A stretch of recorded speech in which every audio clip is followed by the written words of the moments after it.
Hello, and welcome to Sobercast, where we provide AA speaker meetings and workshops in podcast format. We're an ad-free podcast, and if you enjoy listening, please help us be self-supporting by visiting Sobercast.com, look for the donate link, and drop $1 or $2 into our virtual basket. We hope you enjoy the podcast. Have a great day. And I'd like to do well tonight, because for me, it's something special. The only reason I accepted this date, I haven't been doing very much speaking for the last few years, as some of you know, except one talk I gave in Westport 4 or 5 months ago, and that started the whole thing. I got to know everybody around here, and I got busier than a bird dog. And I started going to meetings, and I've had a wonderful time ever since. I've been ill for nearly 2 years and haven't been to meetings of any kind.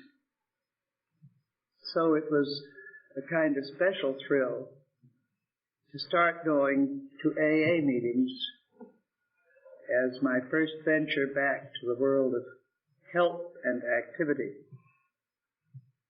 It was also very thrilling to me to have the opportunity to go to many small meetings like this. I'm from New York, and the majority of AA meetings that I've attended in recent years are very large and deep. It's hard to find a small meeting. And if you do find one, and you go away for 2 months and come back, it's not small anymore. They outgrow themselves very fast, because AA's been growing very fast, which is wonderful. But I have never, that's why I say I was moved to accept Helen's invitation. I've never celebrated an anniversary, for a very simple reason. I had 3 slips in my first year and a half.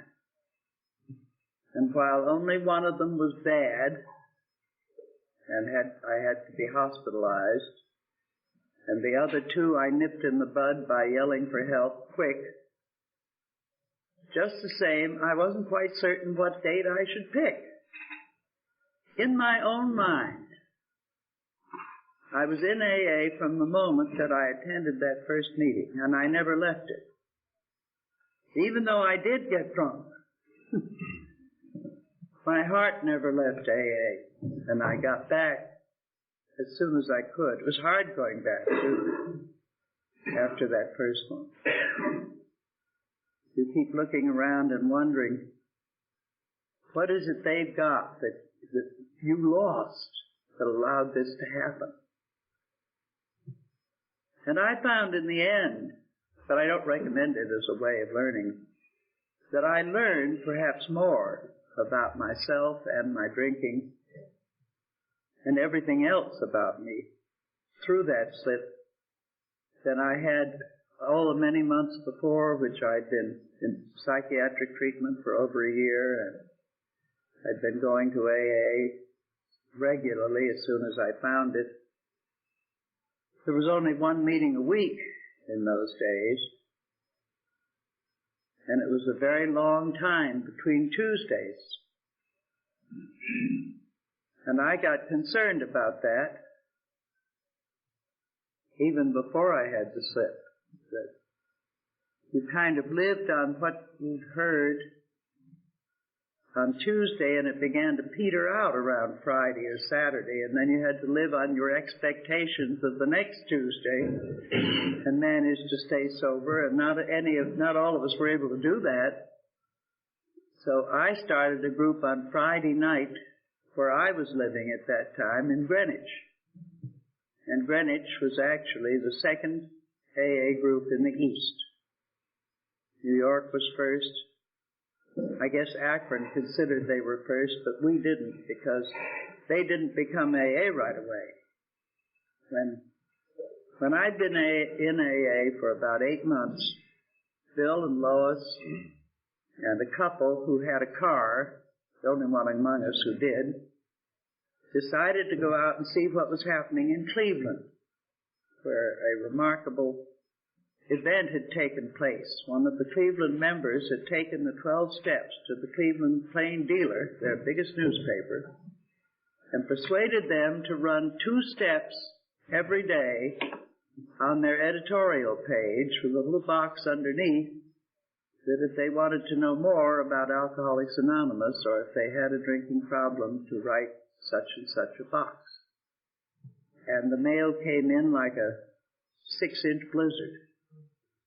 And there were only 12 of them. And they didn't know quite what to do about it. And they telephoned us, and we were all very nervous about how it might collapse and just go wrong in every conceivable way, and we decided we'd better go out and see. We'd better go out and take a look. So we went out, and the Cleveland group at that time had over 100 people.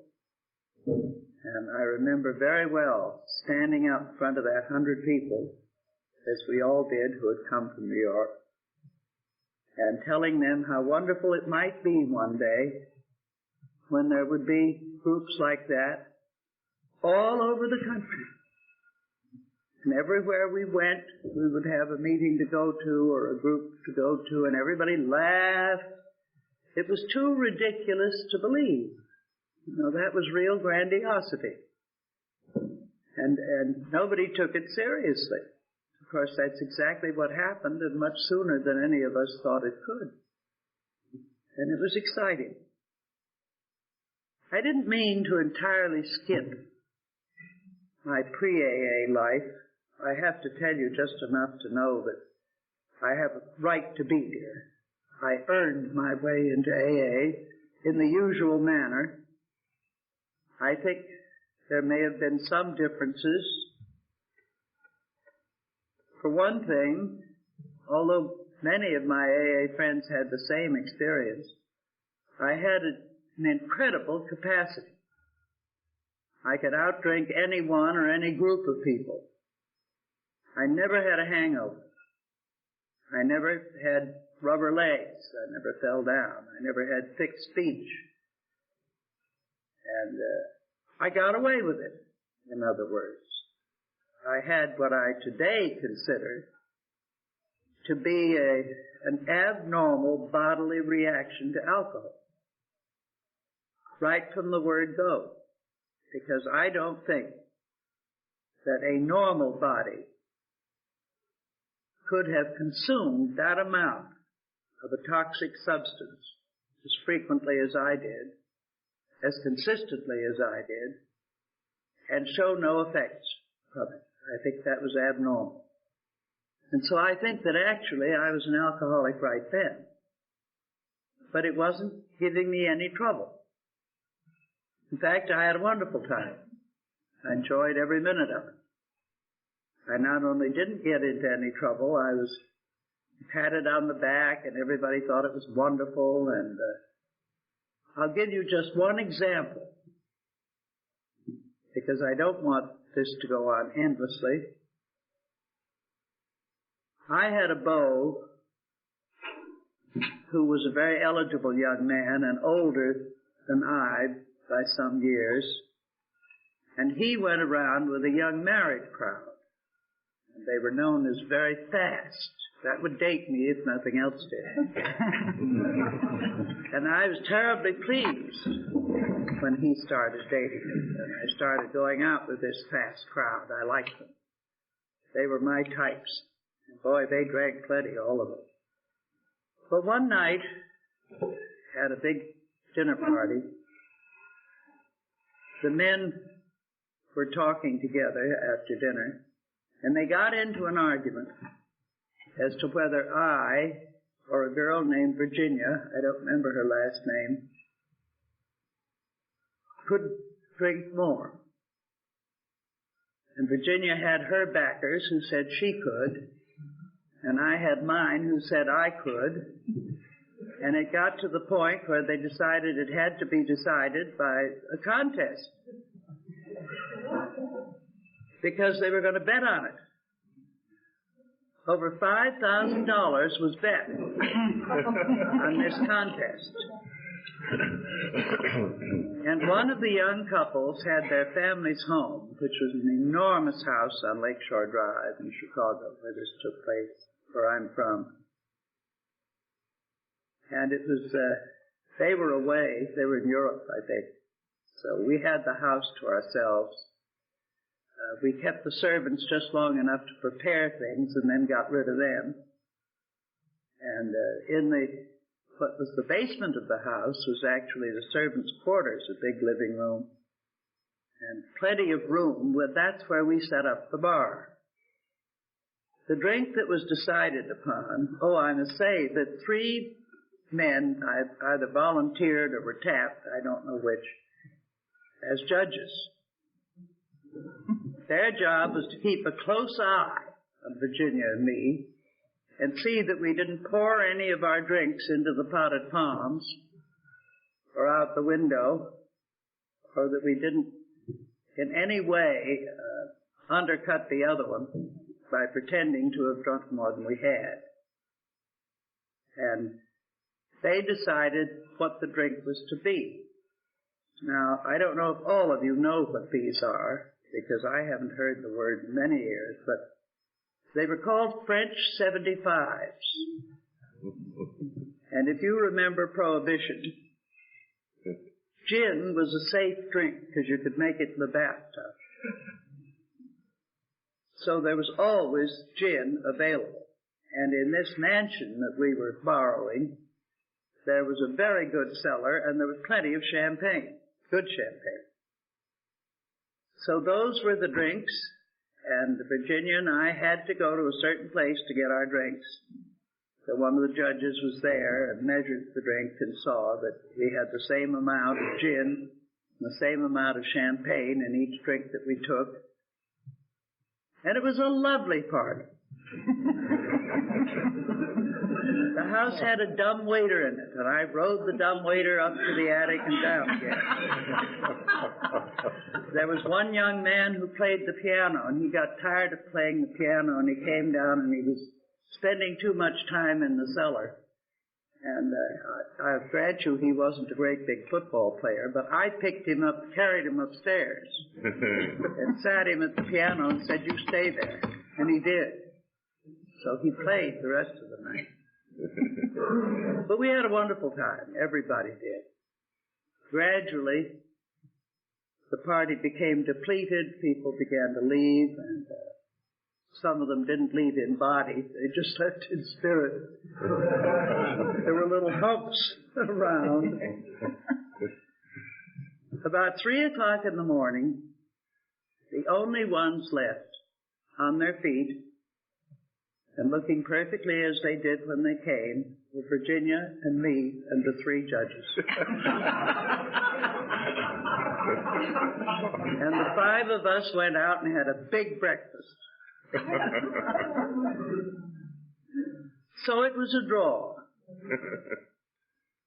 And all bets had to be off. And you know, for many years, I expected Virginia to appear when I was at a meeting somewhere and say, "Remember?"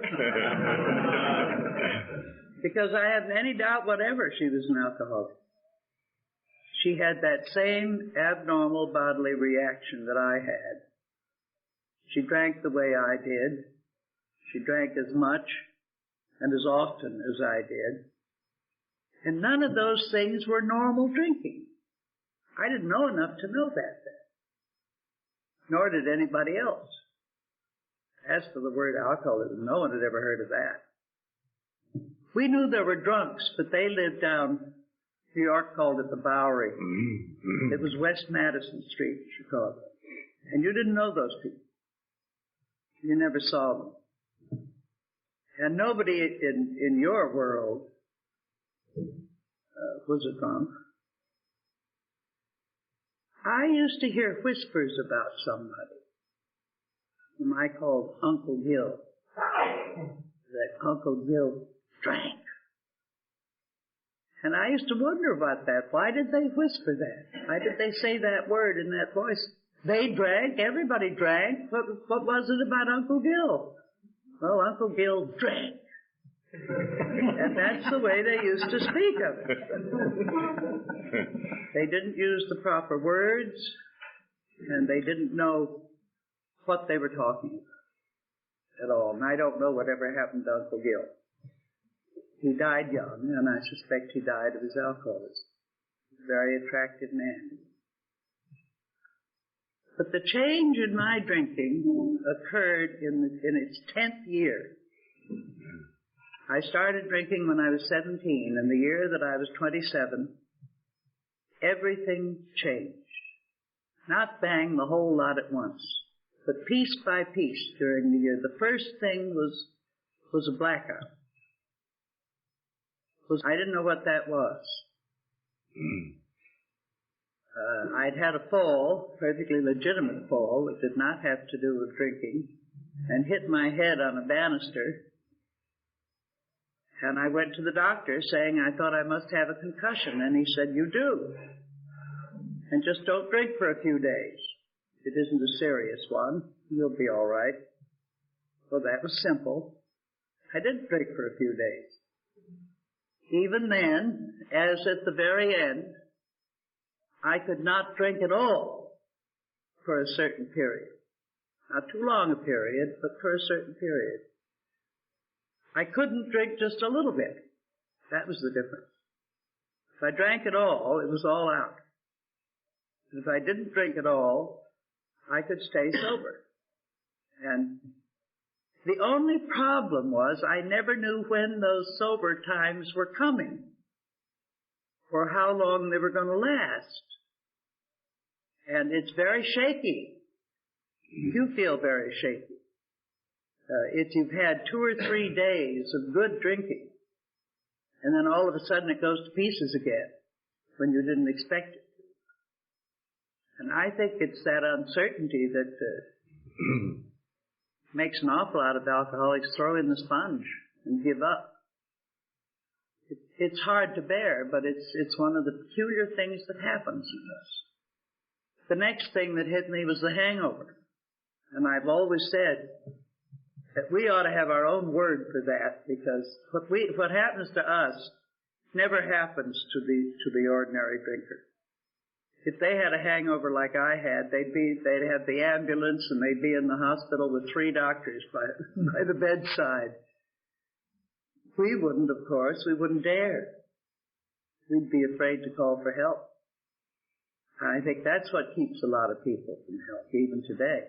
Even now that so much more is known than used to be known. And then there came all the small things that go with alcoholism. The things that you do and say in a blackout that you don't remember. The complete change of personality, which I must have shown in the beginning, but certainly not to the extent that it was later. And I used to hear a good deal about how I behaved when I was drunk last night before last. What I said, what I did. That is another thing that's extremely hard to bear, incidentally. I got to the point where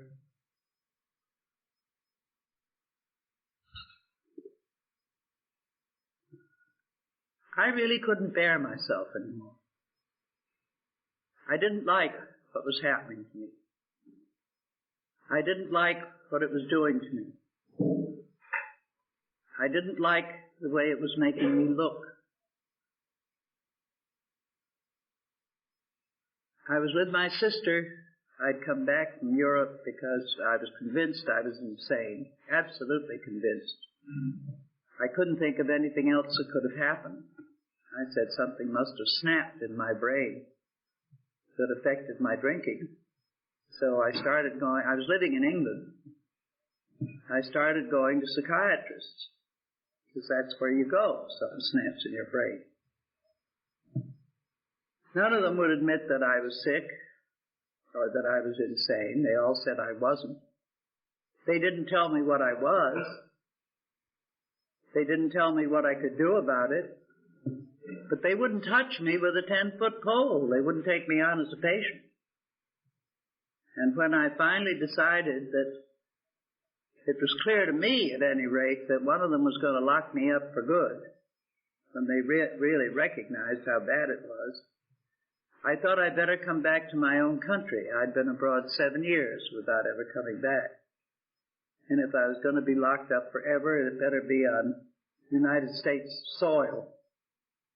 For at least I did have family and some old friends, and it wouldn't be quite so lonely, maybe. I don't know. I don't know what my imaginings were. They were frightful. It scared me to death. It was like a waking nightmare to think of what it was going to be like when I landed wherever I thought I was going to land. I knew nothing about mental hospitals. I didn't call them that.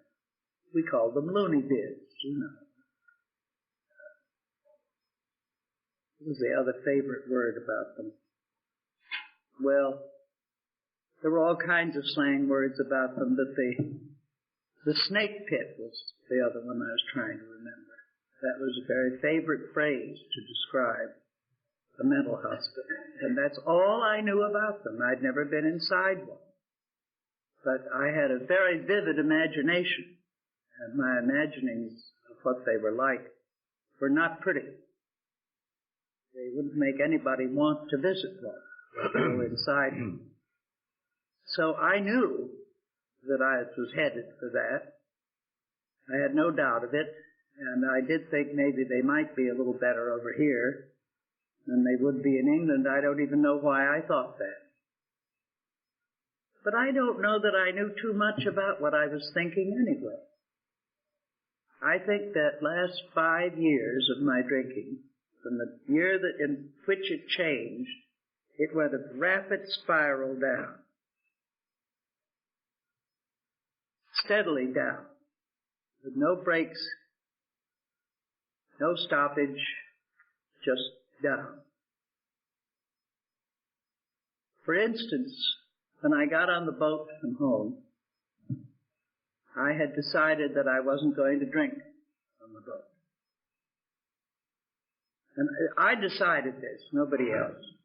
And nobody else was going with me, so I wasn't doing it for anybody else. I just decided I wasn't going to drink. And then I'd be better able to get settled and get a job or whatever I had to do when I got back to the United States. So guess what? I never saw the Statue of Liberty. I never saw the New York skyline. I didn't know we'd arrived. I was the last one off the boat, and I was carried off. And my sister was waiting. She knew I was coming. They told her that. And that's what she got back. And so I moved in with her, and she had a friend, and I had a dog, and her friend had a little boy. We were all in 2 rooms, always dark. And my drinking made it just beautiful for everybody. Because not only did I arrive in that state, I stayed in that state as consistently as possible from then on. I couldn't stand, I don't know how you feel about it, but that 3 o'clock in the morning bit is what always got me. I'd either pass out or I'd go to sleep. And then I'd wake up wide awake at 3 o'clock, fairly clear enough to be able to see what was happening to me, to recognize that something terrible was happening to me. And there didn't seem to be anything I could do to stop it, at least nothing I knew about. Don't you think it's curious that nobody ever suggested to me that if I stopped drinking altogether for good, that would do it? Nobody. I don't think most people knew that. I certainly didn't know it. I spent that 5 years beating my head against the stone wall, attempting the impossible. At least it's physically impossible for an alcoholic to resume controlled drinking. Once you've lost control, it's gone for good. I didn't know that. So I kept trying. And there were always these funny little episodes of where for 2 or 3 days it seemed to work. And then it would go to pieces again. So I had developed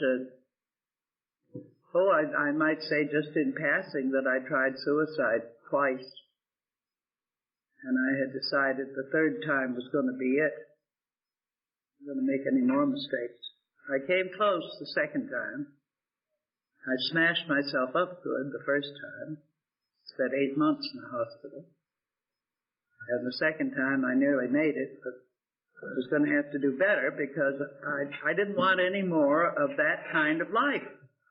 And I didn't see any choice.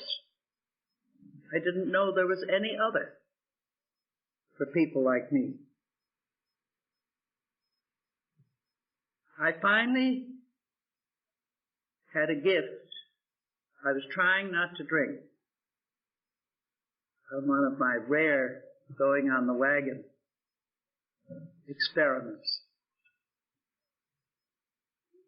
And a friend of mine, who was an alcoholic incidentally, and practically every member of her family was also, and they were a very wealthy, very well-known family, and this was a very fine doctor they had. She asked if I would accept a Christmas present of a visit to their doctor, because she was so impressed with the fact that I hadn't had a drink, I think, for 2 weeks or 3 weeks or something. And I said I would be delighted to, and I went to see him. And I fell in love with him right away. He was a marvelous man. He sat and talked to me for 2 hours as if he never had another patient. He was one of the busiest men in the country. And at the end of it, he said, you know, in my experience, people like you, that's all I was called for a long while, people like you have 1 chance in 100. But you want to get well so bad that I'm going to take a chance that you're that one. And if you're willing to go into Bellevue Hospital, because I was broke, of course, I will put you in my neurological ward. You don't belong in the psychiatric ward. You're not insane. They think you are, but you're not. But I'll put you in my neurological ward, and I'll see you several times a week, and we'll see what we can work out. And I spent 7 months in that neurological ward at Bellevue.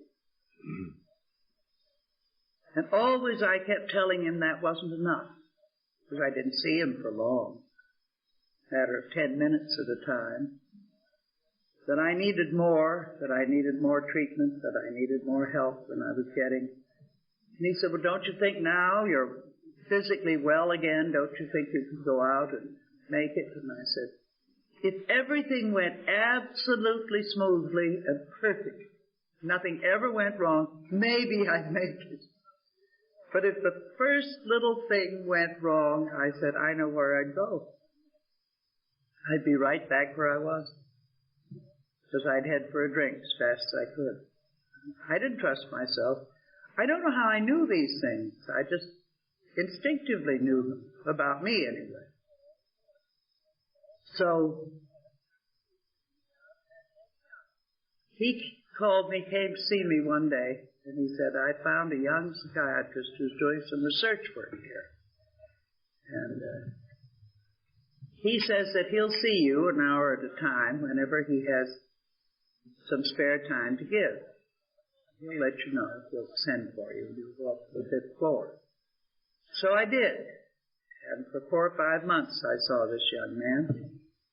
And I convinced him that what I needed was what I had told my friend, the first doctor, Dr. Kennedy. What I really needed was long-term psychiatric treatment. That's for whatever it was that was wrong. And he took that message back to my doctor, who, because of who he was and because of his position, was able to get me into a very good place in Greenwich. Beautiful place, 500 acres. Buildings scattered around, really lovely. And I tell you, it was like going from hell to heaven to go from the neurological ward of Bellevue Hospital up to Blythewood, which was spectacularly beautiful. And I spent 15 months at Blythewood. And I had the medical director as my doctor. And many of you in this room know his name. His name was Harry Tebow. And much of the material that he has written is available to AA. And Harry himself was on our board of trustees until he died, and was very close to AA. He was a remarkable man. He was a wonderful man. He kept giving me another chance, and I kept having lapses. That was not a lockup place. It was wide open. And I had freedom to go into New York, to go to the dentist, or spend the night with my sister, or go to the theater, whenever I could or wanted to. And I'd do this 7 or 8 times and come back perfectly all right, and the next time I'd come back stoned. And then he and I would spend weeks trying to dig into why. We never could find out why. I don't think I've never known of anybody who found out why they got drunk. I don't think it's possible. I don't think it's known or ever will be known. Maybe there are different reasons for different people, and that's why, but whatever it is, I never found out. Finally, he told me, this was after almost a year, that he'd given it all he had, and he said, "You have cooperated wonderfully. I think you've given it all you've got, and I don't think there's any more I can do for you, and we just can't keep you here indefinitely. So if this happens again, you'll have to go." Well, I had nowhere to go. You would think any normal person, well, of course I wasn't a normal person, but any normal person would have been scared out of their wits and wouldn't have touched a drink for months or years after that kind of warning. But I went on doing the very same thing. I just took a lot more care when I came back not to get caught. And I'd been there so long, I knew all the help and all the staff and all the secret places. They'd sneak me off somewhere and fill me full of coffee and put me under a shower and spray me with scent and mainly keep me out of sight for a while. One day in the winter, in January, Heba was home with a cold. And I got a message that he wanted to see me at his home. Well, I knew that I'd been drunk the week before, but I didn't know he knew it. And that was my immediate thought. He's found out. He knows. And this is going to be my walking papers. So I went down in fear and trembling. He was in bed, propped up. And lying on the bed was a funny-looking notebook. Looked like a notebook with red cardboard covers and wire binding. And put his hand out. He said, "This is why I sent for you." And I said, "What is it?" "Well," he said, "it's a very extraordinary book, written by a group of people like you. And they seem to have found an answer." And he said, "I think it might be your answer. And I want you to take this back and read it." I was so relieved that I wasn't being kicked out. I would have read anything, Sanskrit, if he told me to. So I gathered up the book and off I went and I started to read it. Well, in the beginning, I was thrilled to death by that book, because it explained for the first time what was wrong with me. You know, I was so tired of being called people like you and various other names that had nothing to do with anything, that when I discovered that I had a disease that had a name, and the name was alcoholism, and that people who had it had a name, and the name was alcoholic, that was the biggest present I'd ever had. I never had any trouble with those words. I was thrilled to have them. And so would other people be if they hadn't had any name for a long, long while and didn't know what they were or who they were. At any rate, so I went on happily with the book, and I found in there a definition that I could accept. I'll say this for Dr. Tebow. From the very beginning, he was the first and only one that told me my only answer was not to drink at all. But he couldn't tell me why. And I couldn't buy it. And I was scared to death anyway, because I mentioned this one night in the discussion here. My picture of a life without alcohol was a drab gray plain stretching as far as you could see, absolutely flat, not even a rock. And that's what life would be like without alcohol. And I couldn't stand it. That I wouldn't have been able to stand. So I couldn't accept it from him. If he'd been able to give me a logical reason, it might have been better, but he couldn't. There really isn't one yet. But they had a definition in AA that suited me, and I think most of us. They said alcoholism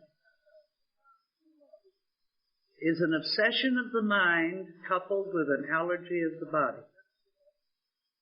And they used allergy in its popular sense. And I think they even changed it when they put it in print. This was a pre-print copy, monolith copy. They were getting comments from doctors and ministers because they thought that's where they'd get people to work on.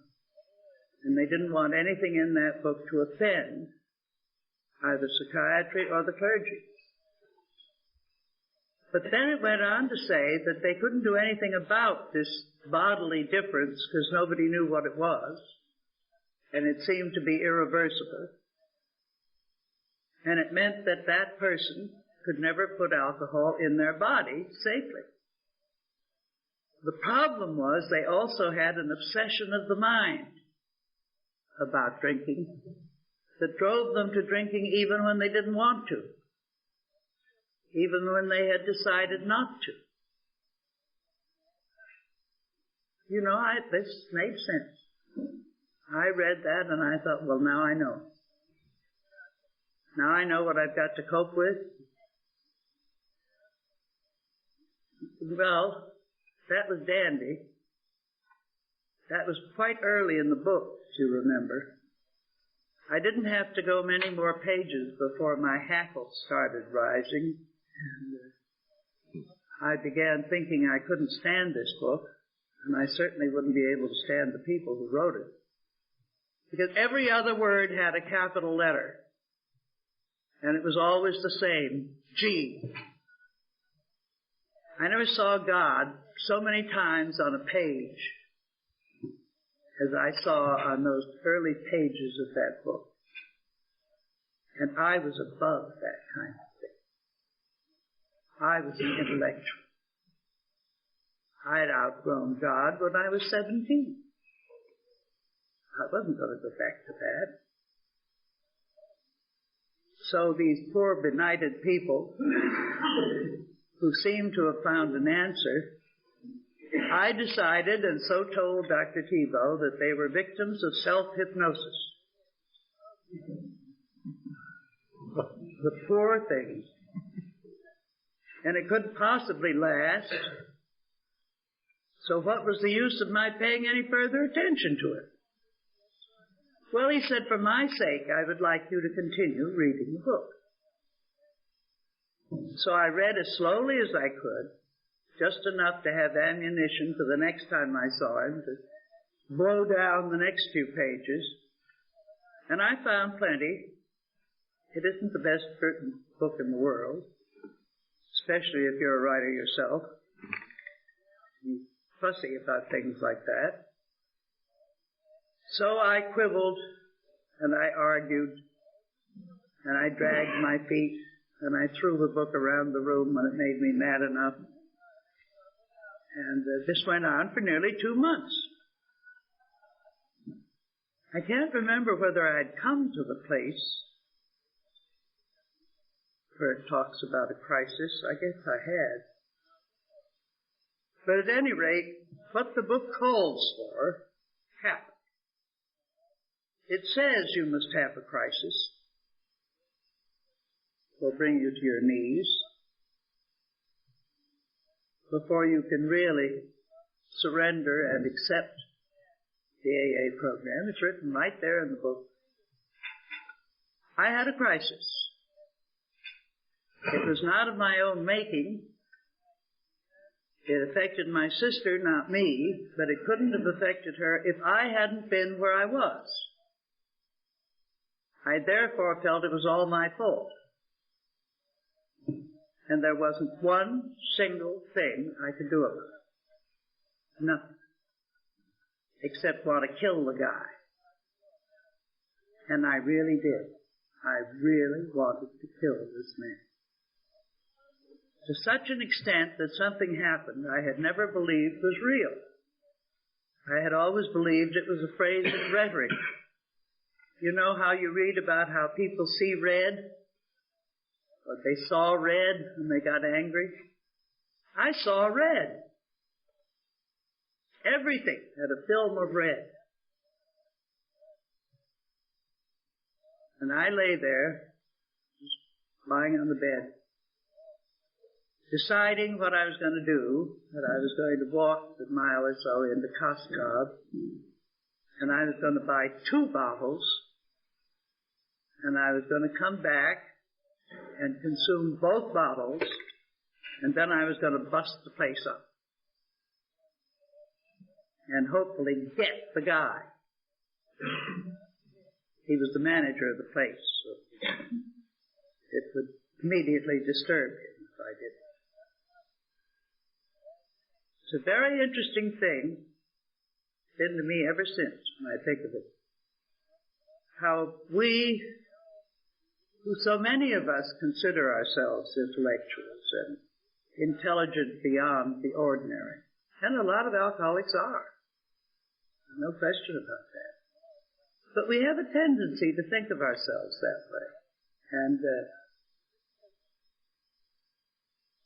And yet, if we hate somebody so much we want to kill them, and it isn't physically possible to get our hands on him and kill him or her, what do? We pick up a hammer and we beat out our own brains. We get a bottle and we get drunk. Who does that hurt? Not the person we want to kill. So much for our sophistication and our intelligence, our intellectual prowess. It doesn't work very well if you're an alcoholic. It doesn't help you out one bit. At any rate, while I stewed and thought these things, my eye fell, not by design, just accidentally, on the book which was on my bed open. I don't know why.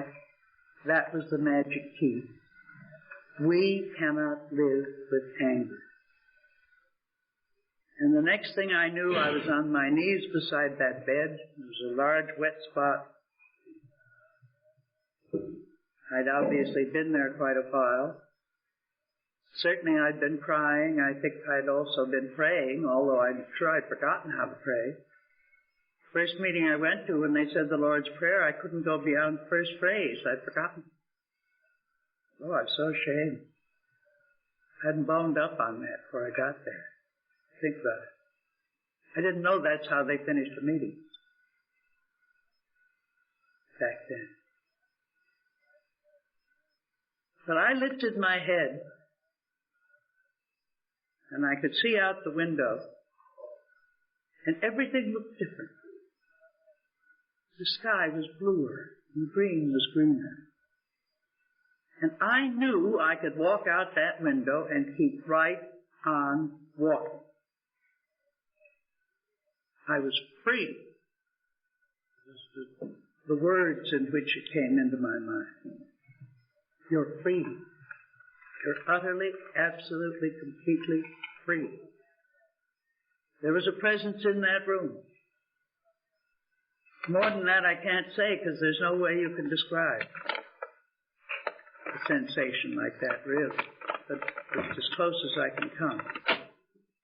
And then I thought to myself, so you think you can walk out a third-story window and keep walking, huh? Well, now you really are nuts. Now you better get down and see Dr. Tebow quick. So I bolted down the stairs. His office was on the ground floor of that same building. And beat on his door, and he opened it and took one look at me, and he said, come in and tell me what happened. Put a patient out the other door. And I told him, and he asked me many questions. And I said, now am I crazy? He said, no, I don't think so. He said, in my opinion, you've had an authentic spiritual experience. And if the idea frightens you, you get William James' Varieties of Religious Experience and read it. You'll find many accounts very similar to what you've just told me. This is something that happens to some people. And he said, in my mind, the lucky ones, Marty. Because Harry Tebow was a deeply religious man, and I think he would have loved to have a spiritual experience. And not everybody has them. In fact, as time went on, so few people had them in AA that we had to change the words. The original 12th step read, having had a spiritual experience as a result of these steps. But after a couple of years, when we started a new printing, we changed it to spiritual awakening, because the same things seem to be happening to people, but not all at once in a great burst, little by little, in everyday changes. Well, so I believed. You might have thought I was anxious to get in and meet these people. Not at all. I was scared to death of these people. I pictured them as a bunch of praying mantises. I also thought they were all Bowery bums. And they'd come up from the Bowery from one of those missions, and they'd pray over me, naturally.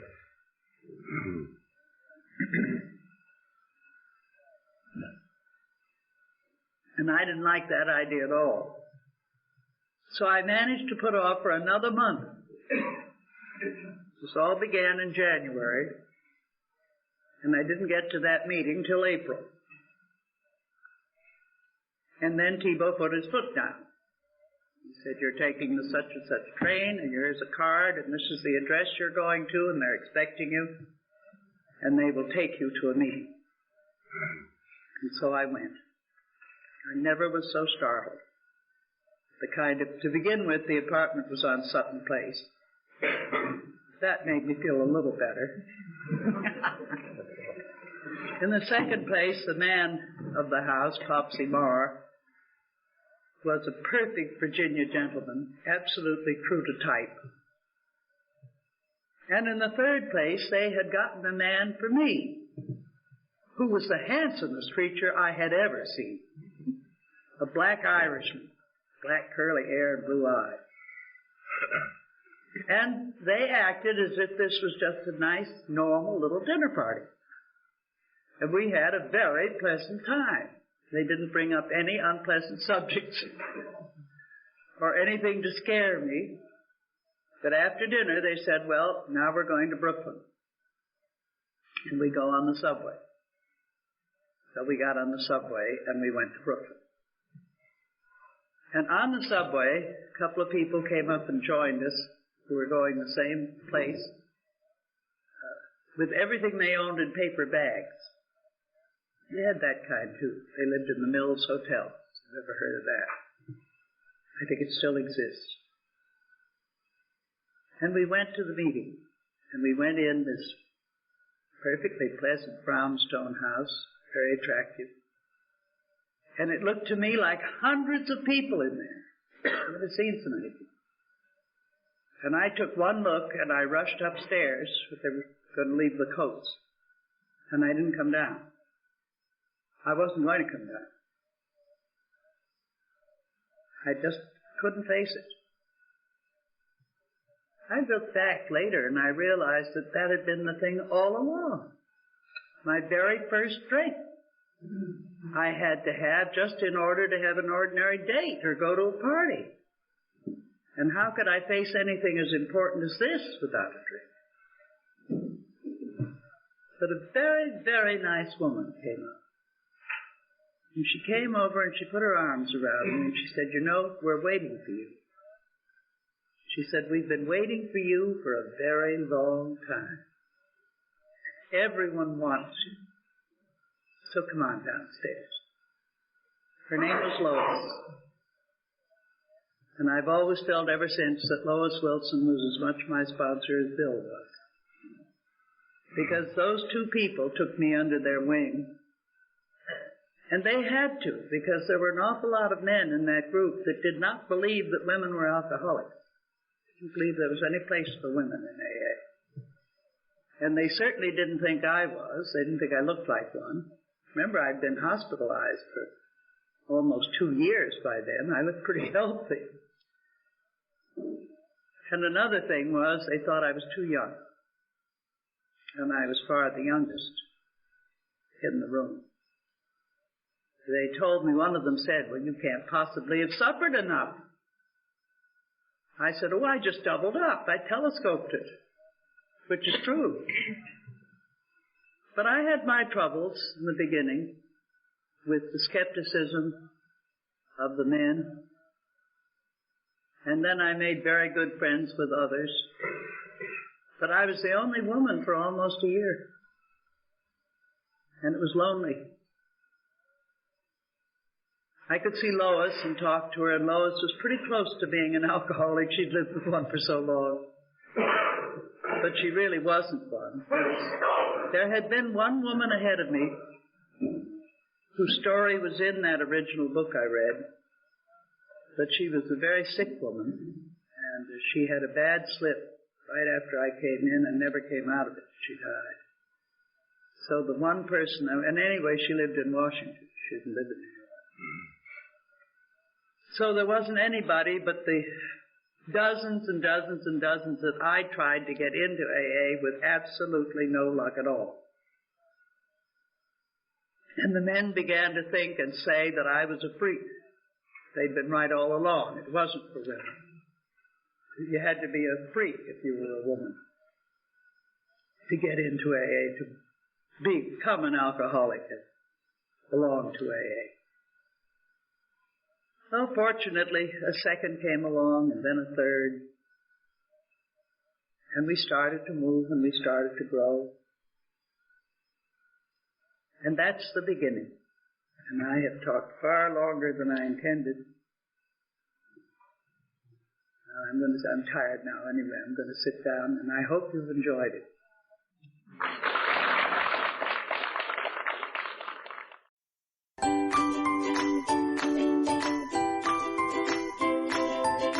Thanks for listening. I hope you enjoyed the podcast. Sobercast is ad-free, and we'd like your help in order to keep it that way.